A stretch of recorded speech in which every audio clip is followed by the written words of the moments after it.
The wind did not simply blow through Stalingrad in the winter of 1942. It cut, it clawed, it erased. It moved through the shattered skeletons of factories and apartment blocks like a living force, carrying with it snow, ash, and the faint echoes of a city that refused to die. Beneath that endless gray sky, among ruins frozen into jagged monuments, 300 defenders remained.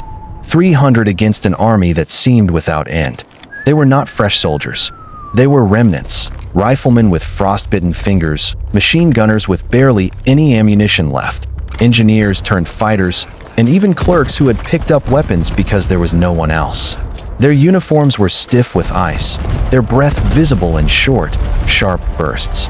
Every movement was deliberate, every sound amplified in the silence between bombardments. Hunger hollowed them, cold slowed them. But something else held them there, something harder to name and impossible to extinguish. The city around them was no longer a city in the traditional sense. It was a maze of rubble where walls served as shields, where staircases led to nothing, and where every crater could become a defensive position. The Volga River, half frozen, stretched behind them like a fragile lifeline. Supplies came across it at night, when they came at all, dodging artillery that turned the ice into splintered chaos. Many never made it. Those who did brought just enough to delay the inevitable. The defenders spoke little. Words wasted energy. When they did speak, it was often in fragments, coordinates, warnings, the occasional dark humor that flickered and vanished as quickly as it came. One soldier, his face wrapped in layers of cloth, kept counting under his breath. Not days, not hours, just numbers, as if holding on to a rhythm could keep him anchored in a place where time had lost meaning.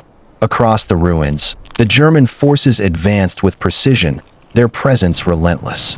They had numbers, equipment, and the belief that the end was close.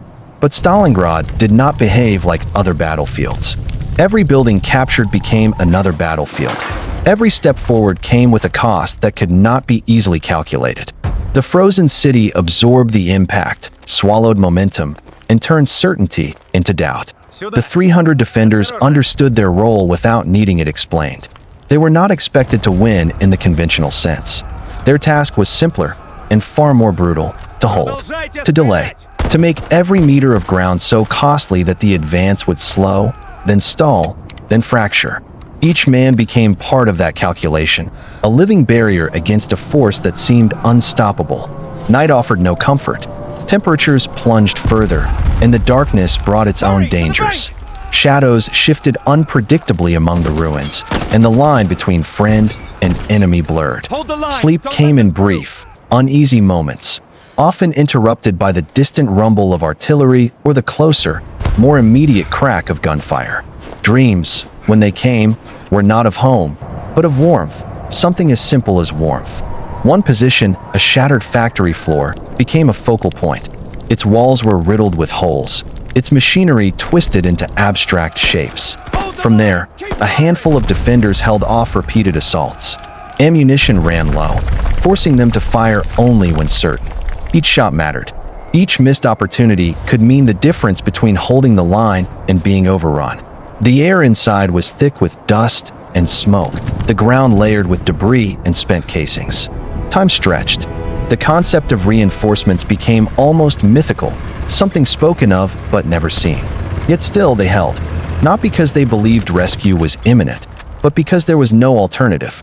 Retreat meant exposure, and exposure meant death. The ruins, harsh as they were, offered a kind of protection, a familiarity that could be used, exploited, turned into an advantage. The wind continued its endless sweep through Stalingrad, indifferent to the struggle unfolding below.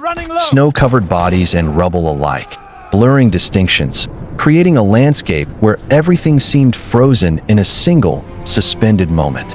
And within that moment, the 300 remained. They were not heroes in the way stories often define them.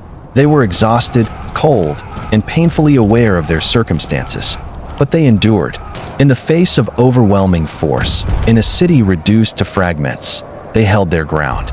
And in doing so, they became something else entirely, not just defenders of a place, but a force that refused to yield, even as the world around them seemed to collapse into ice and silence.